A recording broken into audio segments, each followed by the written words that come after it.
أجهل علي ربي زدني علما ووسعني في رزقي وبارك لي فيما رزقتني واجعلني محبوبا في قلوب عبادك وعزيزا في عيونهم واجعلني وجيها في الدنيا والآخرة ومن المقربين يا كثير النوال يا حسن الفعال يا قائما إلى زوال يا مبدئا إلى مثال فلك الحمد ولك المنة ولك الشرف على كل حال وصلى الله على سيدنا محمد والحمد لله رب العالمين.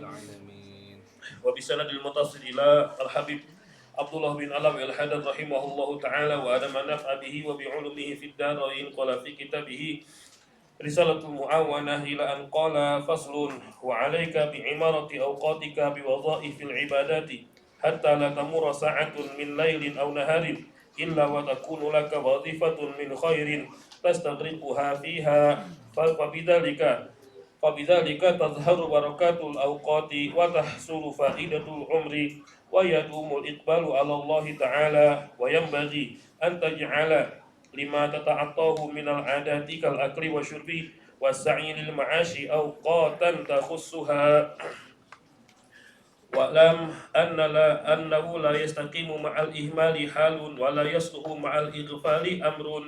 قال حجة الإسلام الإمام Al-Ghazali rahimahullahu ta'ala ila akhirih wallahu ta'ala alam bisawab. Alhamdulillah, segala puji bagi Allah atas limpahan karunia dan juga nikmat yang diberikan.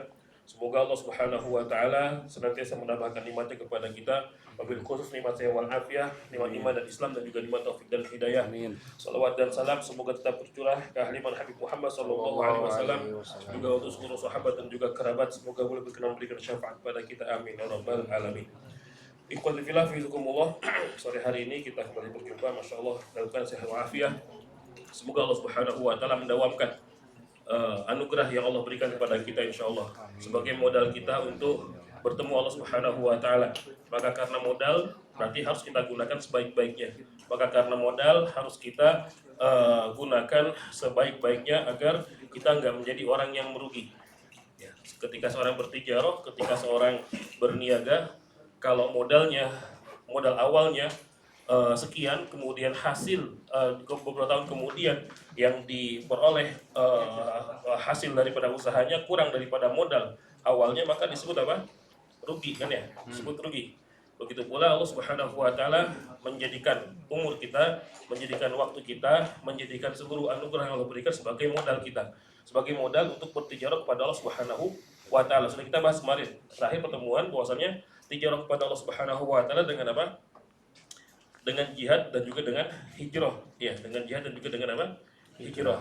Ya, jihad dengan dua. Pertama jihad bil mal, yang kedua jihad bil nafs. Jihad dengan harta dan juga jihad dengan jiwa. Allah Subhanahu wa taala membeli ya semua modal yang Allah berikan kepada kita dibeli lagi oleh Allah Subhanahu wa taala dengan balasan surganya Allah Subhanahu wa taala. Maka Abu yang mengatakan al jannah mahibalash, surga itu enggak gratis. Surga tidak ada yang gratis, harus diupayakan, harus diperjuangkan ya. Kalau pengen masuk surga harus diperjuangkan, harus diupayakan. Jangan seperti kata orang sekarang muda kaya raya hidup foya-foya mati masuk surga gitu ya. Itu omong kosong.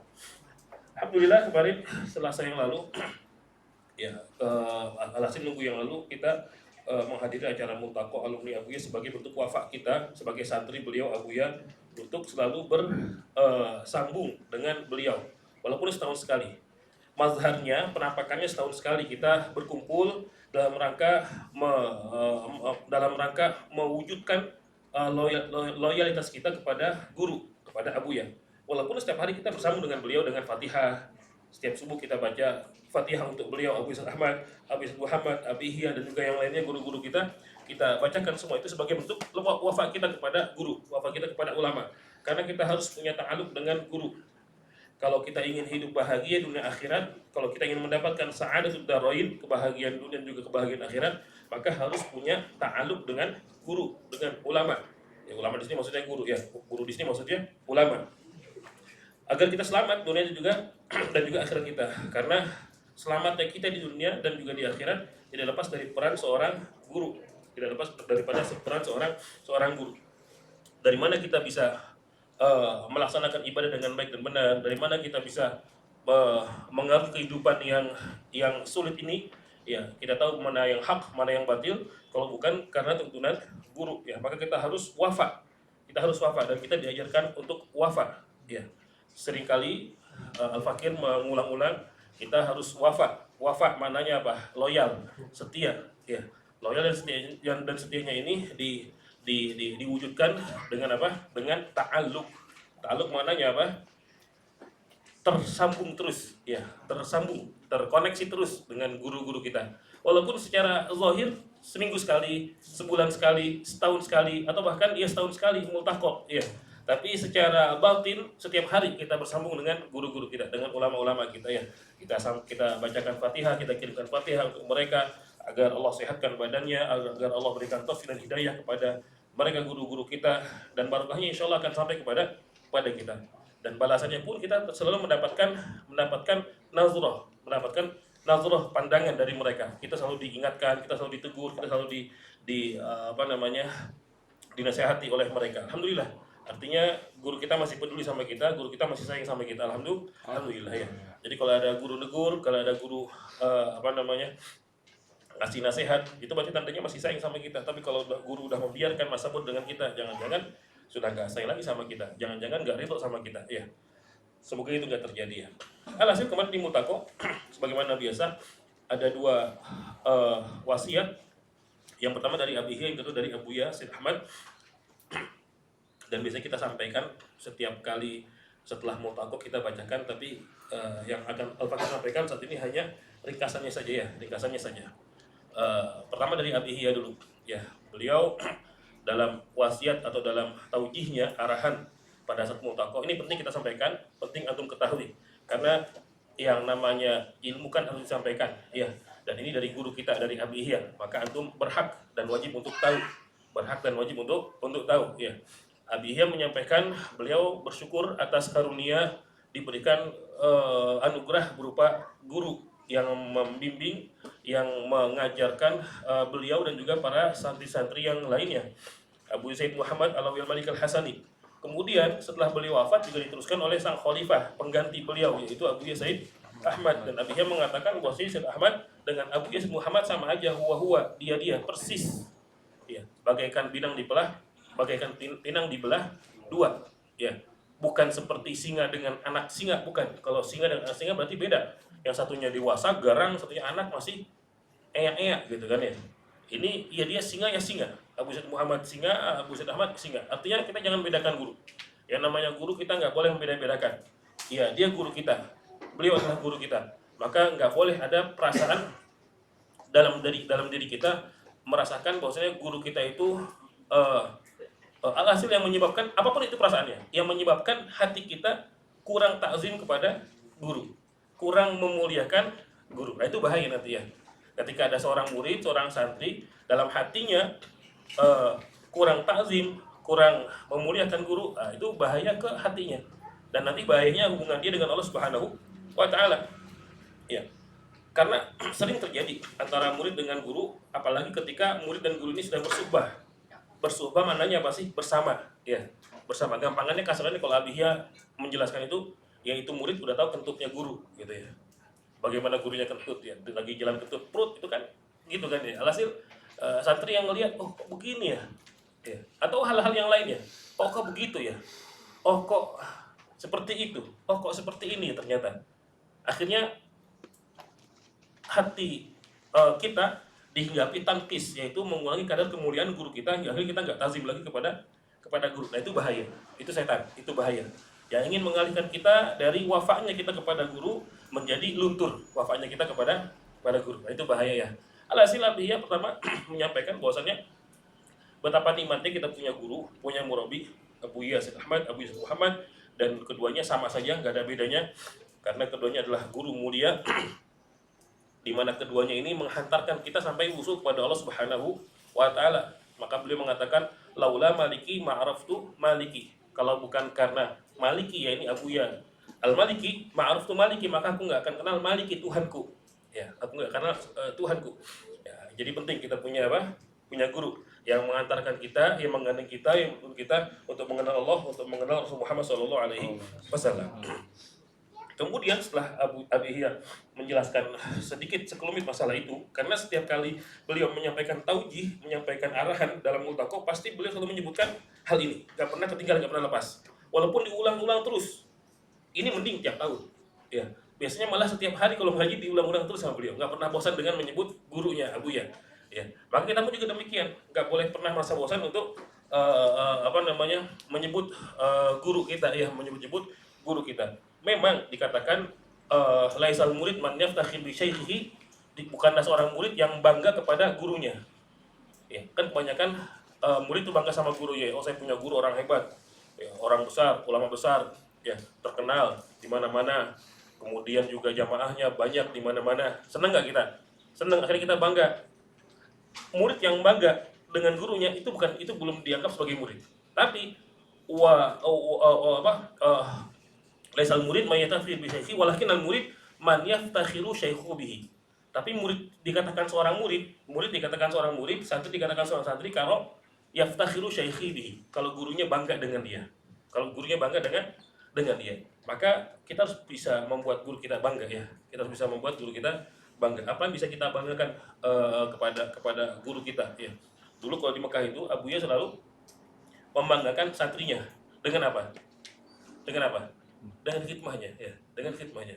Maka ketika ada santri yang udah lama pulang, balik ke Mekah, umroh, haji, nanti Abu yang nyebutkan tuh, hadza fulan, dulu ini fulan, ma'ana, bersama kita. Beliau nggak nyebut ini santri kita, nggak. Tawadunya Abu ya begitu, ya. Ini dulu bersama kita, dan beliau ini dulu khidmahnya masak, khidmahnya nyupir, khidmahnya ini, khidmahnya itu, ya. Jadi yang buat bangga Abuya itu apa? Khidmah, ya. Bagaimana seorang santri itu betul-betul bisa khidmah kepada gurunya, melayani gurunya dalam bentuk apapun khidmahnya, dalam bentuk apapun, ya. Artinya nggak harus khidmah yang istilahnya direct langsung ke Abuya gitu, ya. Tapi khidmah ada di belakang layar, di dapur, masakin teman-teman santri, masakin Abuya, kan nggak ketahuan gitu kan, ya. Karena di dapur santri masaknya kita, bukan di dapurnya Abuya, bukan di depan Abuya, ya. Dan itu ujiannya lebih berat karena khidmah yang di belakang layar itu nggak kelihatan. Ada juga yang khidmah di depan layar, bahayanya caper gitu kan, ya.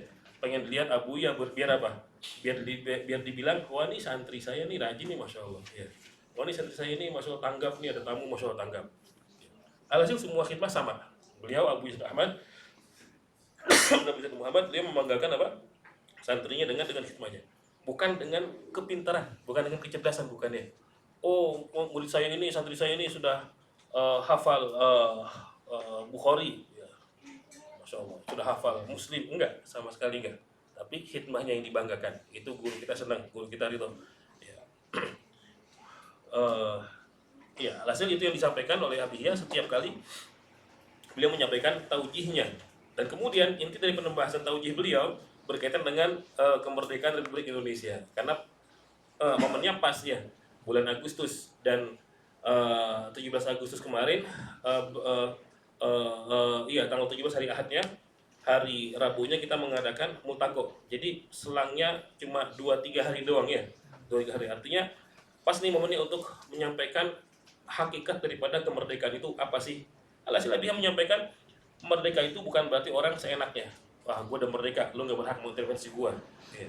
Ini yang saya pahami, ya, bukan yang ada dalam teks redaksi taujihnya Abu, ya. Orang merdeka bukan berarti orang yang merasakan, ente gak berhak mengintervensi saya, kan saya orang merdeka dan saya hidup di negeri yang sudah merdeka. Bukan seperti itu.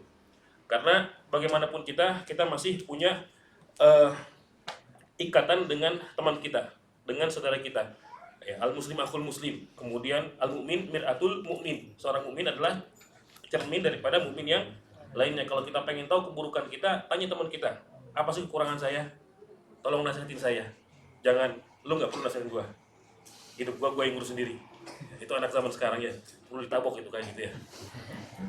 anak kurang ajar namanya. Artinya kita masih butuh pada nasihat pada teman kita. Makanya jadi circle teman itu teman yang soleh semua, supaya kita bisa mengetahui kekurangan kita ini dalam aspek benar dan salah, dalam aspek pahala dan dosa itu mereka tahu. Ya, jangan circle-nya circle orang-orang yang bodoh semua gitu ya. Ketika ditanya kekurangan saya apa, kekurangan kamu cuma satu, ya, kamu nggak pernah traktir saya gitu ya. Alhasil, maka Abi ya, beliau membahas bahwa momen kemerdekaan ini adalah waktu di mana kita mengisi kemerdekaan agar mencapai tujuan utama daripada mengisi kemerdekaan, yaitu menjadikan negeri kita baldatun thayyibah wa rabbun ghafur. Dan ini cita-cita kita semuanya. Kita kan pengen negeri kita menjadi baldah thayyibah wa rabbun ghafur. Sekarang sudah terwujudkan belum? Belum. Ya. Sekarang negeri kita sudah menjadi negeri baldah thayyibah wa rabbun ghafur belum? Belum.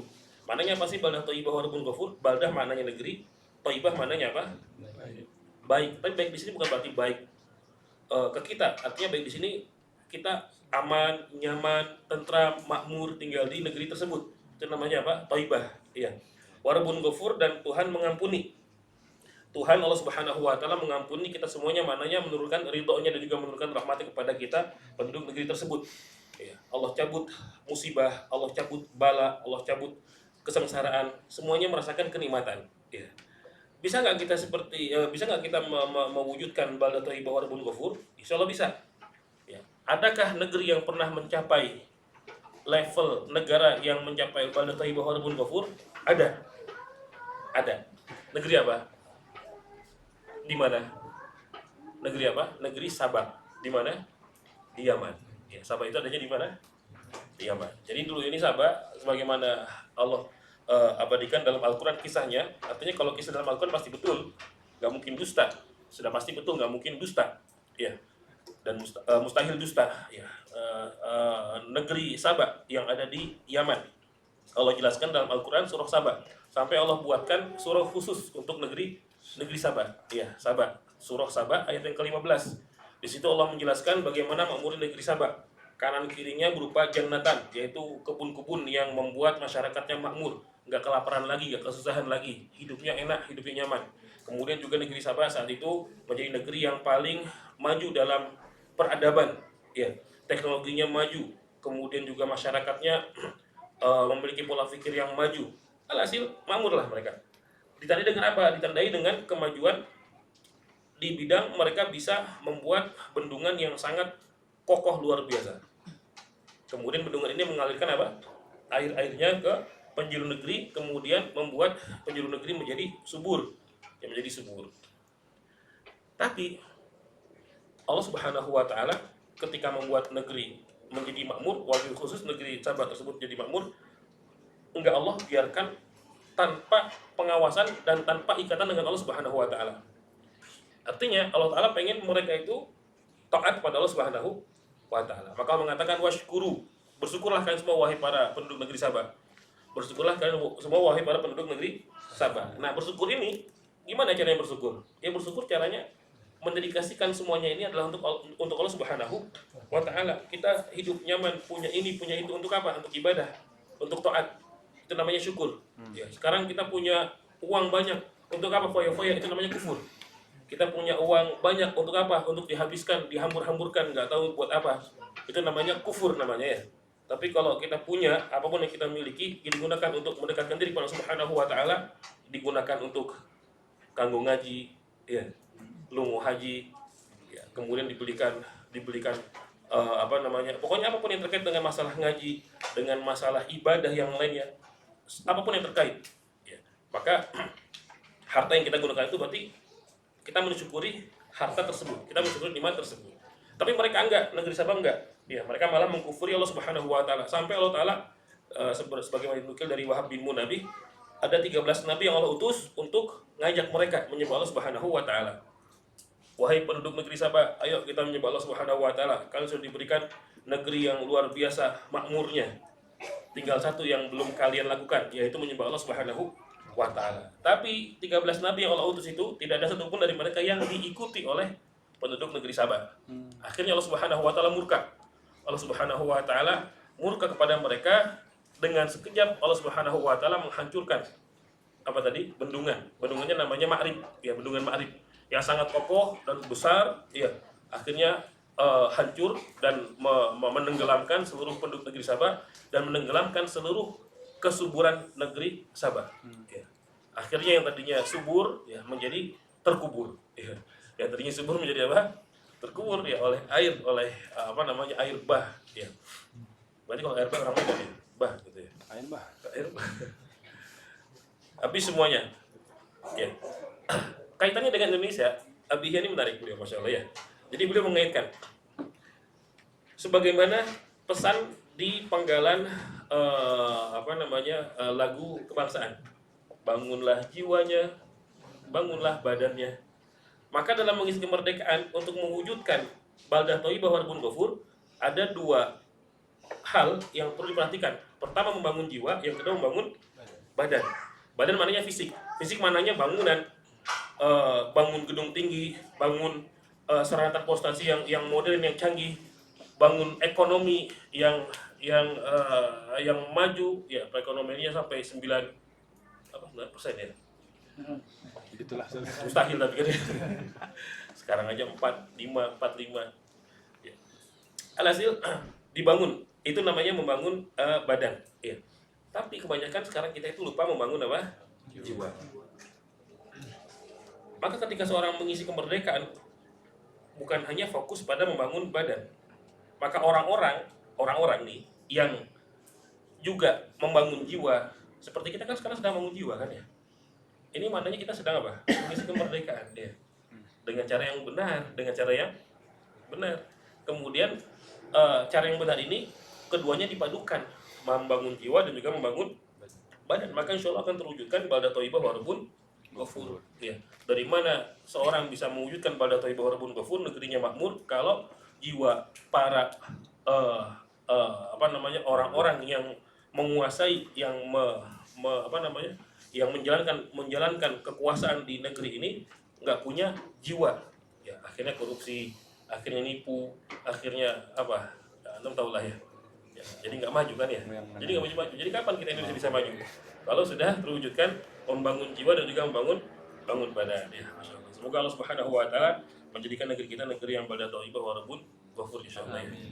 Ya. Walaupun seandainya itu belum terjadi saat ini dan kita sedang dalam fase menuju ke arah sana yang katanya Indonesia emas 2045, Allah alam, nggak ngerti kan, ya. Semoga terwujudkan. Ketika terwujud, semoga tidak hanya badan saja, tidak hanya fisik saja yang dibangun, tapi juga jiwa kita juga kita bangun, ya. Itu penting. Dan kemudian juga Abiyah mengaitkan, nah ini dia, Abiyah mengaitkan antara membangun jiwa dengan manhajnya Abuyah, ya, dengan manhajnya Abuyah. Abiyah mengajak pada kita untuk membangun kita ini dengan arahan yang sudah Abuyah ajarkan kepada kita. Abuyah itu sudah lengkap, sudah komplit, sudah. Gampangnya gini, kita mau nyari guru kayak apa sudah? Kita mau nyari guru kayak apa? Kita pengen nyari guru, tujuannya apa sih kita nyari guru? Kita pengen punya guru, tujuannya itu apa sih? Ya kan menyelamatkan kita dunia dan akhirat gitu kan, ya. Kita mau cari yang kayak gimana, mau cari model gimana, ya. Sedangkan kita sudah tahu ada sosok Abuyah, di mana dari Abu Zaid Ahmad menjelaskan bahwasanya Allah Subhanahu wa taala itu memberikan anugerah kepada orang yang Allah pilih. Dan yang Allah pilih ini bukan artinya Allah pilih ini bisa macam-macam. Bisa Allah pilih dia orang baik, bisa Allah pilih dia orang jahat. Orang jahat pun juga pilihan Allah Ta'ala. Orang bangsat pun juga pilihan Allah Subhanahu wa taala. Orang baik juga pilihan Allah Subhanahu wa taala. Dan pilihan yang terbaik adalah Allah ketika Allah Subhanahu wa taala memilih siapa? Nabi Muhammad SAW. Makanya beliau bergelar apa? Al-Mukhtar, Al-Mustafa, Al-Mukhtar, yang terpilih. Ya. Dari setelah Nabi Muhammad SAW, banyak orang-orang yang Allah pilih. Sebetulnya ini taujihnya Abu ya sebetulnya, tapi nggak apa. Untuk apa? Mengaitkannya. Dari sekian banyak orang-orang yang Allah pilih, setelah Nabi Muhammad SAW juga ada. Ya. Di antaranya mereka adalah para ulama, orang-orang soleh, para aulia wassolihin. Dan di antaranya adalah orang tua dari guru-guru kita. Dari mulai Said Abdul Aziz, kemudian turun ke putranya Said Abbas, turun ke putranya Said Alawi, turun ke putranya Said Muhammad, dan sekarang ke putranya Said Ahmad. Ya. Artinya ini adalah orang-orang pilihan. Walaupun Nabi Ahmad nggak menyebutkan dirinya, beliau nggak menyebutkan diri beliau. Artinya inilah orang-orang pilihan yang Allah jaga dengan taufik dan hidayah, hingga akhirnya terjagalah ilmu, sanad ilmu dan juga nasab yang mulia. Artinya kita kalau pengen nyari guru sudah selesai sudah, kalau udah ketemu Abu selesai sudah kan ya. Artinya mau nyari kayak gimana lagi, sudah. Tinggal kita mau mempelajari manhajnya ataukah tidak, gitu ya. Makanya Abiyah mengajak kita untuk kita semuanya baca buku-bukunya Abuya untuk menghidupkan, untuk untuk melestarikan warisan beliau Abuya. Dan sekarang kan banyak terjemahannya ya, banyak terjemahannya. Atau kalau mau beli buku-bukunya Abu Yazid Muhammad, banyak terjemahannya ya. Ada Ihsanul Kamil, terjemahannya ada. Ya, ini penting buat kita mengenal lebih dekat sosok Nabi Muhammad SAW. Dulu kita pernah ngaji baca Zoom sampai separuh lebih, terus bubar Zoomnya, alhamdulillah ya. Kemudian kita juga pernah baca Usul Tarbiyah Nabawiyah, ini juga ada terjemahnya. Bagaimana Rasul mendidik, caranya Rasul mendidik seperti apa, itu juga terjemahnya. Ya, antum kan bisa baca terjemah, ya. Baca silakan terjemahnya. Ya. Ada teman kita yang di Bogor, teman kita, beliau masya Allah, sekarang udah meluangkan waktunya untuk baca karya-karyanya Abu ya. Dan juga sekarang beliau ini lagi sibuk untuk membaca literasi syariat walaupun terjemahan. Tapi saya apresiasi, selalu minta petunjuk kepada Al-Fakir, udah sekarang baca ini dulu. Baca ini, jangan loncat-loncat, jangan langsung tahu langsung baca hikam.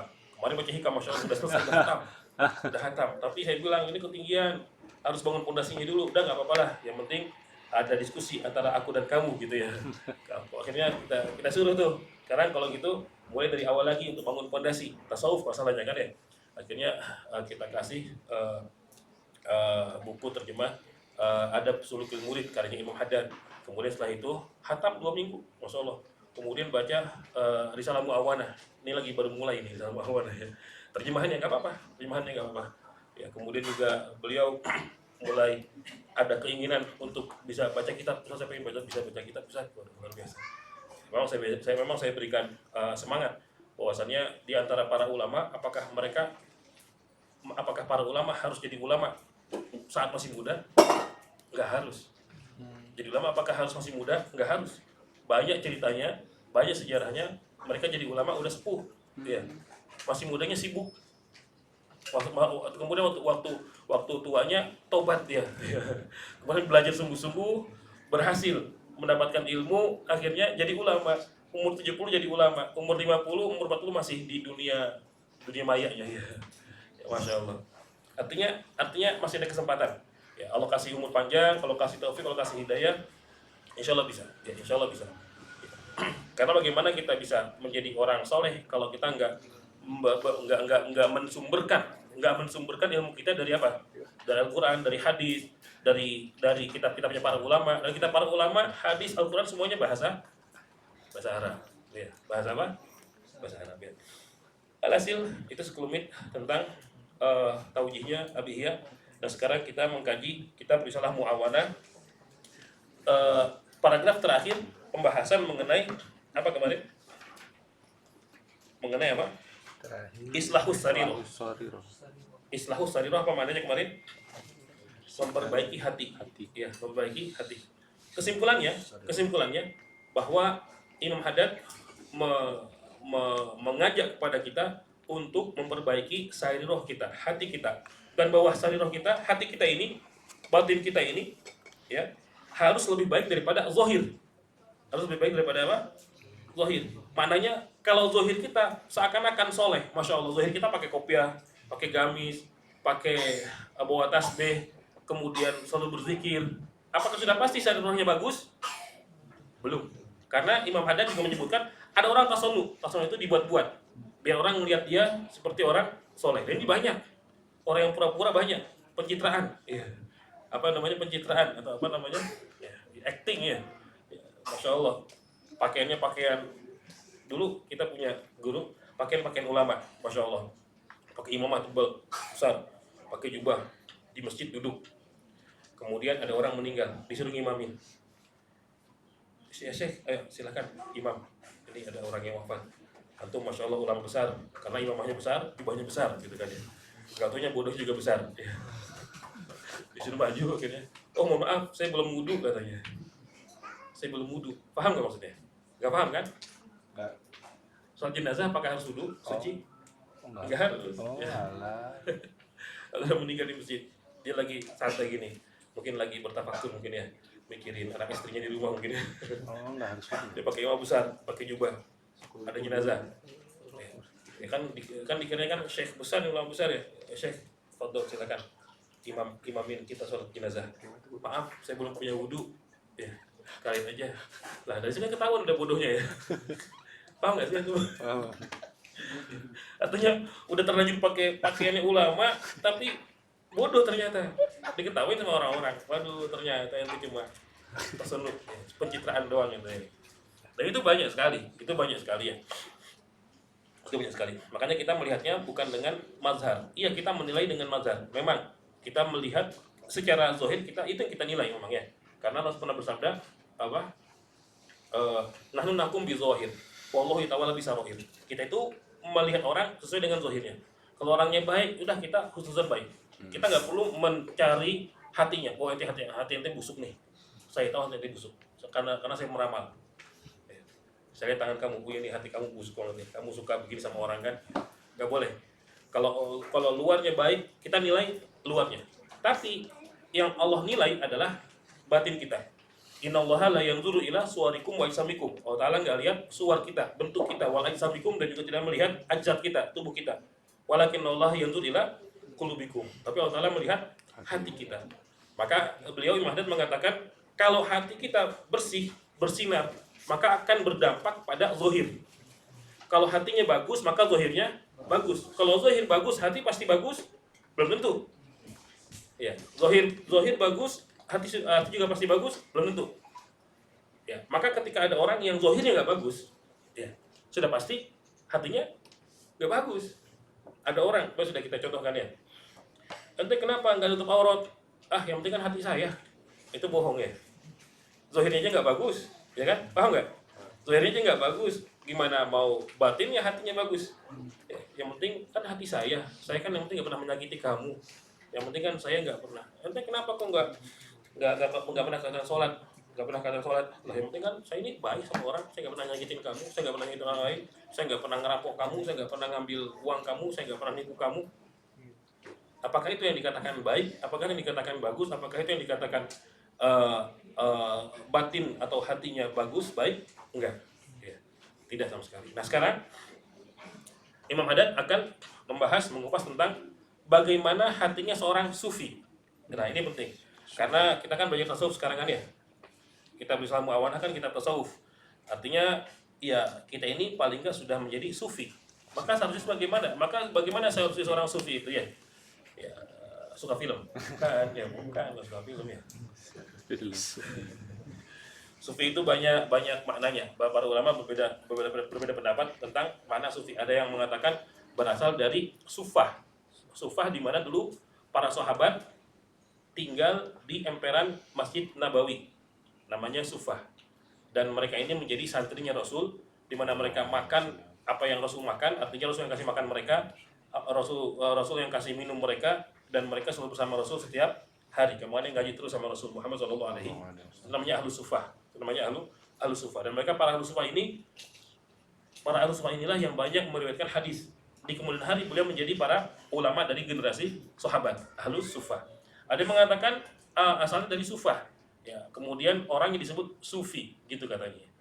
Ya, alhasil banyak sekali makna sufi. Silakan antum cari sendiri ya. Sekarang udah ada Gemini, ada ChatGPT, ada apa lagi. Ya. Yang penting kalau ada yang janggal, tanya aja, jangan sampai antum tersesat ya. Beliau mengatakan bahwasannya seorang sufi itu seandainya hatinya dibuka hatinya, maka dia gak akan takut. Artinya hati itu menyimpan apa sih? Rahasia. Ya. Rahasia antara aku dan kamu. Iya, rahasia aku dan Allah Ta'ala juga. Ya. Ketika hati ini dibongkar, dibuka, kemudian diperlihatkan ke khalayak ramai, dia nggak takut, dia nggak malu. Itu sufi. Ini ungkapan maknanya dalam banget sebetulnya. Paham nggak? Artinya kalau seorang masih malu untuk me, apa namanya memamerkan isi hatinya, berarti masih belum betul itu orang. Berarti hatinya masih belum bagus, dan kita masih dan artinya kita harus masih berupaya untuk apa? Islahus sarirah. Islahu as-sarirah, membersihkan hati, memperbaiki hati kita. Ya. Ya, bukan berarti saya yang berbicara juga sudah bagus hatinya, enggak ya? Sama. Sama kita masih seorang yang kalau dalam dunia tasawuf disebut salik. Salik maknanya orang yang sedang berjalan menuju Allah Subhanahu wa taala, dan salik ini ada awakibnya, ada rintangannya. Ya, makanya Imam Haddad juga punya kitab eh, apa namanya, lupa judulnya. Yang menjelaskan tentang awakib atau rintangan-rintangan bagi orang yang menuju Allah Subhanahu wa taala. Jangan dikira orang yang ingin menuju Allah Subhanahu wa taala itu gampang dan mudah, susah. Ada rintangannya. Ada rintangannya yang harus kita hadapi. Ya, dan para ulama sudah menjelaskan apa saja rintangannya dan kemudian solusinya bagaimana sudah dijelaskan. Ya, makanya kalau kita baca kitab tasawuf nggak cukup 1-2 aja. Nanti setelah ini mungkin kita bisa baca apa sih nama kitabnya, lupa saya. Ya, nantilah coba ya. Kemudian nanti ketika sampai pada level yang tertinggi kita baca Ihya Ulumuddin, kita baca Fathul Qulub, kita baca Hikam dan juga syarahnya dan sebagainya. Ya. Berarti masih lama kita ngaji ya. Selama kita ngaji ya. Sekarang aja udah berapa tahun kita? 7 tahun gitu ya. 7 tahun masih awet aja, Masya Allah ya. Ada yang awet, ada yang baru ya. Semoga yang baru awet juga ya. Kebanyakan yang baru itu nggak ada yang awet ya. Datang terus pergi, datang terus pergi. Kita baca. Fa iyyaka ya akhi. Fa iyyaka ya akhi. Maka wajib waspada dirimu wahai saudaraku, antas turo syai'an law zahara linnas kunta tastahyi min zuhurihi haya'an yansha'u min khaufil istiqbah. Antas turo syai'an, kamu hati-hati, waspada wahai saudaraku, kata Imam Haddad. Antas turo syai'an, kamu menutupi sesuatu. Ada yang kita sembunyikan, ada yang kita tutup-tutupin. Law zahara linnas, kalau yang kita tutupin itu nampak di khalayak ramai, di hadapan manusia, ya, kunta tastahyi min zuhurihi, kamu pasti akan merasakan malu. Aduh, jangan dong, jangan sampai tahu nih. Tapi ini masih mending sih, punya malu. Ya. Ada orang yang nggak punya malu, disebut dengan apa?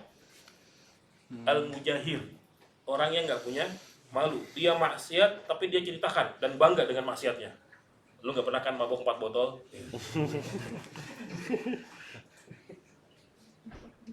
Ya, artinya diceritakan semuanya. Ya. Dan itu sudah, ya, nauzubillah ya Allah, ya. Di media sosial, wawancara dengan para artis, udah berapa kali kamu loyafat tidur dengan perempuan gitu kan ya, alhamdulillah ya. Itu artinya mereka sudah nggak malu lagi. Itu sudah bukan orang yang beriman lagi, sudah ya, bukan orang yang punya iman lagi. Al-mujahir, orang yang merasa bangga, membanggakan maksiatnya, itu berarti orang yang siap menerima laknatnya Allah Subhanahu wa taala, sudah ya. Dari sekarang banyak seperti itu ya. Ini masih mending. Ini pun masih mending, jangan kita lakukan. Ya. Maknanya waspada kita. Jangan ketika hati engkau dipaparkan ke khalayak ramai manusia, tastahyi min zuhurihi, kunta tastahyi min zuhurihi. Kamu merasa malu ketika terlihat apa yang ada dalam hati kita, isi hati kita semuanya kelihatan. Hayaan dan sya'um min khaufil istiqbah. Karena kita merasa malu, malunya kenapa? Malu karena hati kita masih jelek. Ada keburukan-keburukan. Ada keburukan-keburukan antara saya dengan Allah Ta'ala, antara saya dengan makhluk Allah Ta'ala yang lainnya. Ya, suka julid dengan si fulan gitu kan ya, masih punya dendam dengan fulan, kemudian sama Allah Ta'ala masih punya banyak dosa, maksiat yang belum perintah yang belum dilaksanakan, maksiat yang dikerjakan ya. Artinya seorang sufi itu harusnya udah gak punya malu. Maksudnya udah nggak boleh lagi kalau hatinya dipaparkan. Kenapa? Kenapa? Nggak ada yang disembunyikan. Bersih. Jadi kalau gitu target kita apa? Mempelajari ini, Islahus sarirah. Bersihkan hati kita. Bersihkan hati dari apa? Dari yang membuat kita malu kalau orang-orang tahu ya, isi hati kita, zahir batin kita. Isi hati maksudnya bukan dendam kita aja, bukan, maksudnya dosa-dosa kita ya. Kemudian perbuatan buruk kita, kemudian apa lagi? Segala keburukan lah pokoknya ya.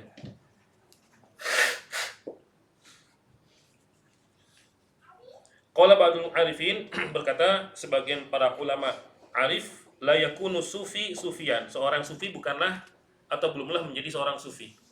Artinya jangan-jangan dia cuma ngaku sebagai sufi aja. Saya sufi. Padahal dia belum sufi. Ya. Jadi seharusnya seorang sufi itu bagaimana? Hatta yakuna sampai dia bihaitsu lautifa di mana kalau tifa mananya dijejerkan orang manusia bijami ma fi batinihi dengan semua yang ada di batinnya, di hatinya, di batinnya, semua yang tersimpan dalam batinnya, dalam hatinya, semuanya tifa ala tikin di atas sebuah nampan. Jadi di gambaran. Hati kita ditaruh di atas nampan, kemudian apa? Kemudian fisuk di pasar. Artinya orang pasar semuanya kan ramai pasar kan ya. Semuanya bisa ngelihat. Semuanya bisa ngelihat hati atau batin kita yang ada di nampan tersebut. Mastahya. Kalau sufi, mastahya, dia nggak akan malu. Kenapa nggak akan malu? Bukan berarti nggak punya malu, bukan. Kenapa nggak malu? Karena emang nggak ada yang perlu dipermalu, nggak ada yang bisa bikin malu, nggak ada keburukan sama sekali. Itu siapa? Sufi. Maka janganlah mengaku sebagai sufi kalau belum seperti itu. Kalau kita masih malu untuk dada kita dibelah, dibuka, isi hati kita dibuka, sari roh kita ternyata masih membuat kita malu, belum sufi namanya. Namanya belum sufi. Ya. Mastahya min zuhuri syai'in minhu. Fa illam taqdir. Nah, selesai sudah. Itu sufi. Ya. Jadi seharusnya sufi seperti itu. Mananya hatinya sudah bersih, ya, hatinya sudah bersih. Tapi sekali lagi ini perlu proses. Perlu proses yang panjang dan lama. Proses yang panjang dan lama enggak masalah. Yang penting kita tetap berusaha. Ketika proses kita terjebur lagi, enggak apa-apa. Yang penting kita berusaha. Ada usaha dan ada kemauan, keinginan untuk menjadikan hati kita ini bersih. Batin kita ini bersih. Menjadikan hati dan batin kita lebih baik daripada zahir. Itu kan idealnya. Batin atau hati afdol lebih baik daripada apa? Zahir. Daripada zahir. Jangan zahir lebih baik daripada batin. Itu namanya apa? Tasannu namanya ya. Namanya apa? Tasannu. Atau kalau kita bahasanya apa? Pencitraan. Ya, pencitraan. Zahirnya baik, hatinya busuk. Ya. Zahirnya bagus, sarirohnya, batinnya busuk. Ya. Tapi kata Imam Haddad, minimal paling enggak sama lah ya. Antara zahir dengan batin, antara zahir dengan sariroh, itu paling enggak seimbang lah ya. Kita bisa menyeimbangkan. Walaupun seandainya kita nggak bisa membuat sariroh kita lebih baik daripada zahir kita. Itu kesimpulan sebetulnya. Kita baca. Tadi mana? Fa illam takdir. Kalau kamu nggak mampu antaj'ala menjadikan sariroh kamu, yaitu hati kita, batin kita, khairan lebih baik min alaniyatik daripada zahir. Kalau kita nggak mampu menjadikan hati kita, batin kita lebih baik daripada zahir kita, fala aqal, maka paling tidak, ya, fala aqal, maka minimal, paling tidak, ya, tadi kok hilang lagi, min an tusawwiya bainahuma, engkau samakan keduanya. Jadi minimal samalah antara zahir dan batin sama, ya, supaya nggak dibilang tasannu, nggak dibilang apa pencitraan doang di hadapan orang-orang, pencitraan, maksudnya lo kayak orang soleh di hadapan Allah Ta'ala busuk semua ya. Busuk semuanya.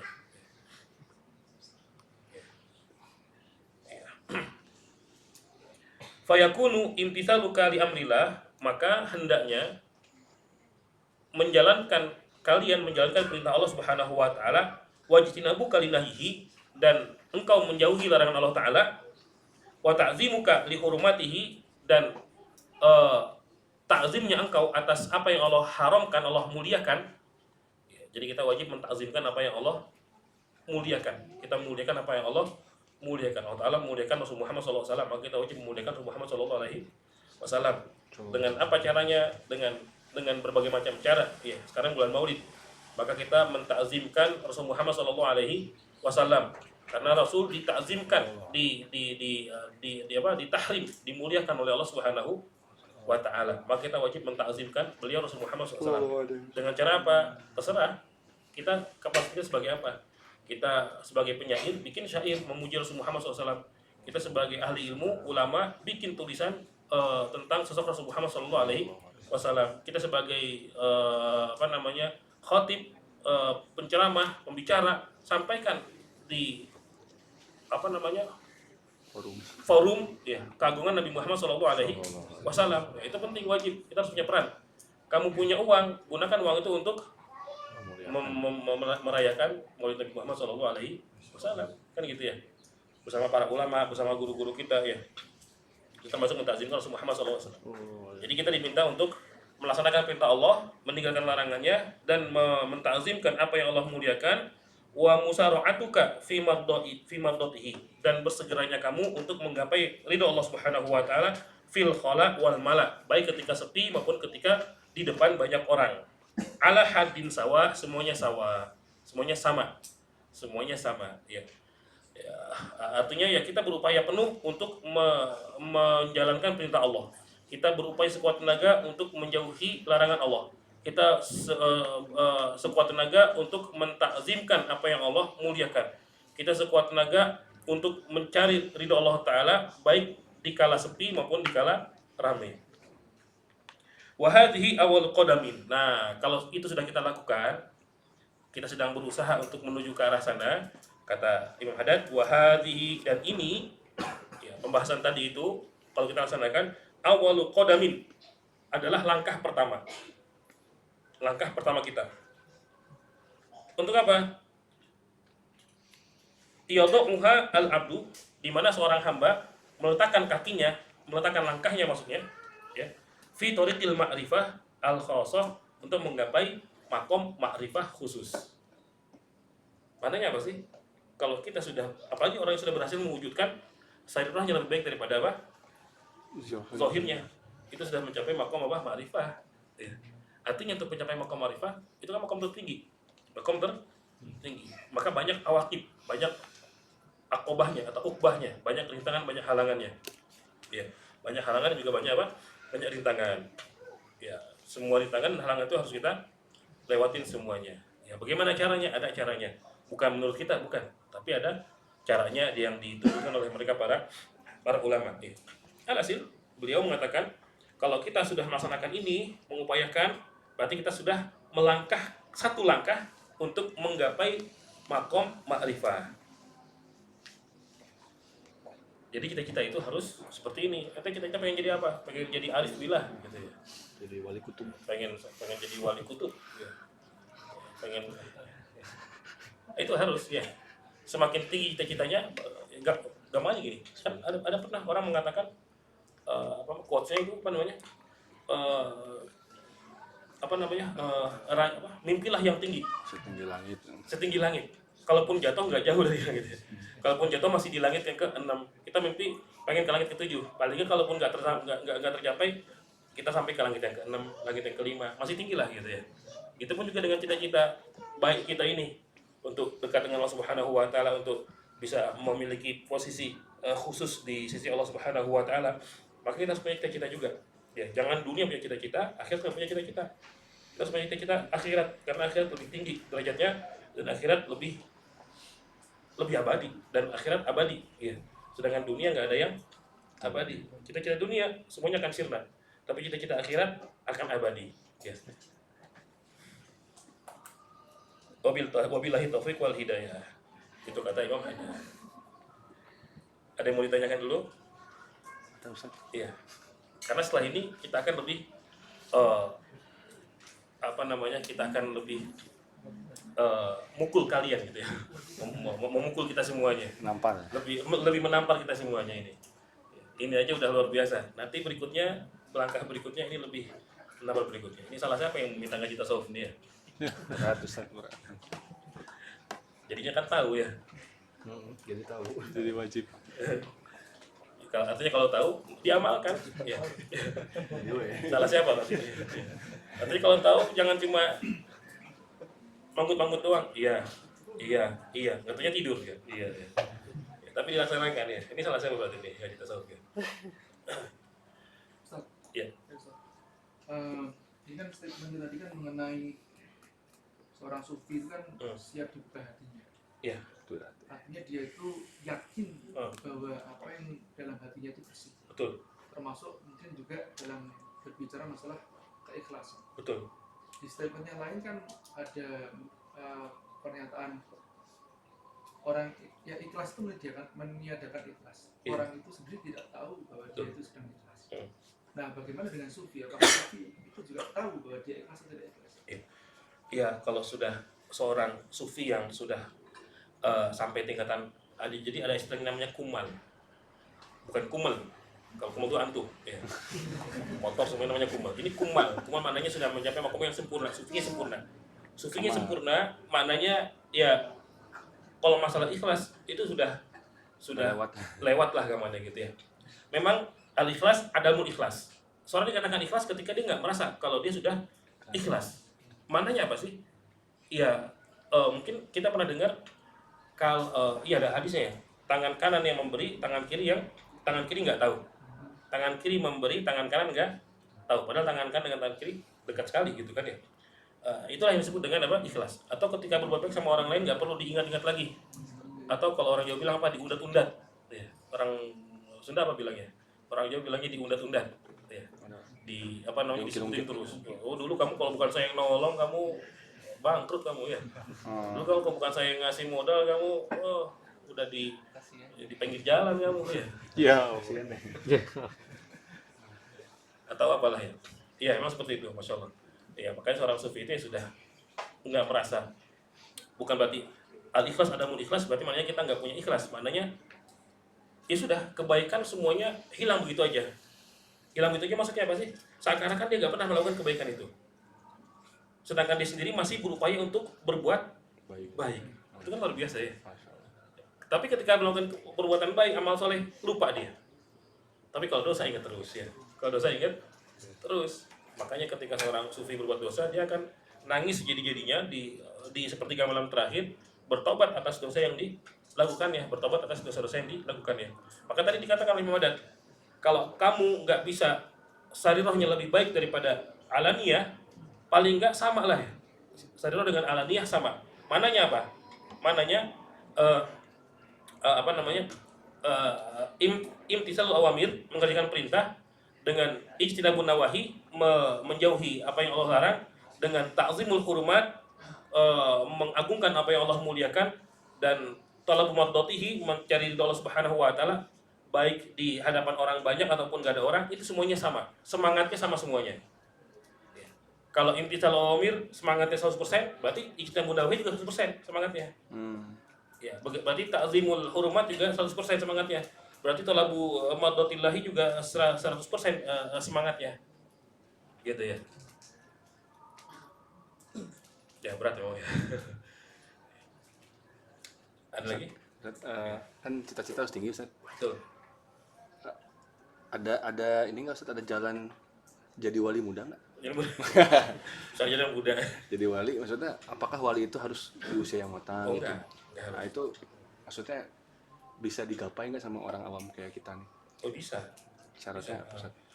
Yang pertama, kalau pengen jadi wali kan syaratnya apa sih jadi wali itu? Layakunul wali waliyan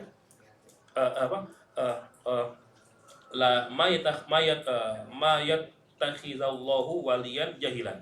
Allah nggak akan menjadikan seorang wali itu bodoh. Jadi nggak ada wali itu dia bodoh, nggak ada. Makanya Musyafi'i bilang, ulama ini semuanya wali. Walaupun kita nggak melihat pernah terbang sendiri, walaupun kita nggak pernah melihat itu ulama bisa komunikasi dengan malaikat, walaupun kita nggak pernah lihat itu ulama bisa apalagi gandakan uang. Ya. Apakah wali harus bisa gandakan uang? Apakah wali harus bisa terbang? Apakah wali harus bisa komunikasi dengan malaikat? Enggak harus. Jangan-jangan itu bohong semua kan ya? Ada orang bisa bicara dengan malaikat dengan bahasa apa? Bahasa itulah ya. Bahasa Jibril. Tersebut. Itu bohong ya. Kalau orang seperti itu dan bahkan di apa namanya dipertontonkan, itu pasti bohong sudah ya. Pasti bohong sudah. Karena seorang wali punya karomah, dapat karomah itu nggak pengen orang tahu. Ya.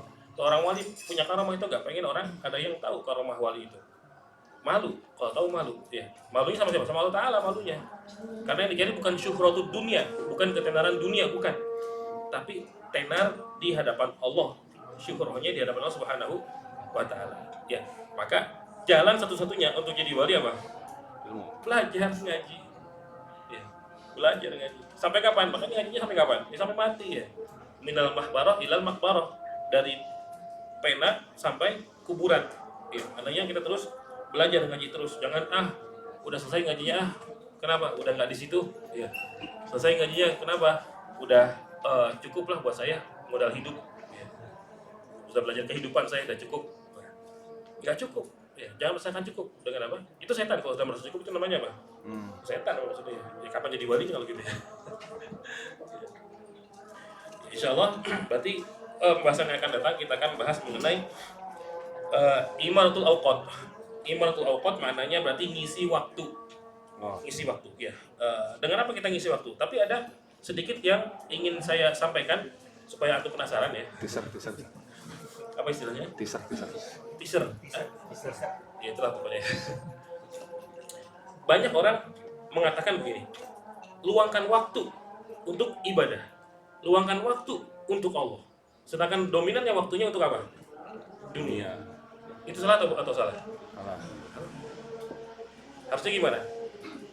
Luangkan waktu untuk dunia. Mananya apa? Seluruh waktu kita untuk Allah Ta'ala. Itu yang kita bahas nanti ya. Waduh. Tahu berat ya? Salah siapa yang minta kayak gitu? Ya, sekali lagi, luangkan waktu untuk Dunia. Allah itu salah. Luangkan waktu untuk Allah, luangkan waktu untuk ngaji, luangkan waktu untuk ibadah itu salah. Paham ya? Harusnya apa? Luangkan waktu untuk dunia, luangkan waktu untuk kerja, luangkan waktu untuk makan, luangkan waktu untuk minum, luangkan waktu untuk apa? Perkara mubah. Kerja perkara mubah bukan? Perkara mubah. Ya, luangkan waktu untuk itu. Mananya? Berarti seluruh waktunya untuk Allah harusnya. Berat banget ya.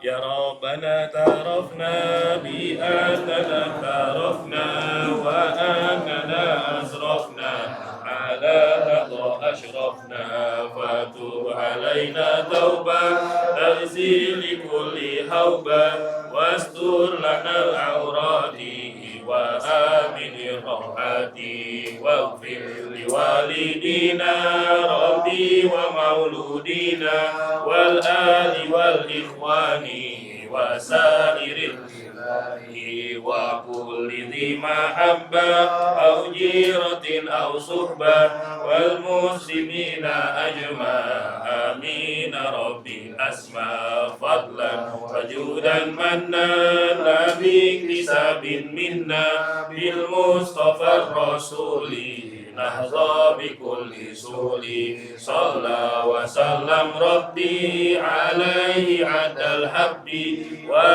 alihi wa sahbihi adada toshi suhbi walhamdulillahi fil badi wa tanahi walhamdulillahi fil badi wa tanahi. Allahumma inna ma'alamtana wa alimna lazim mu'ana wa zina ilma.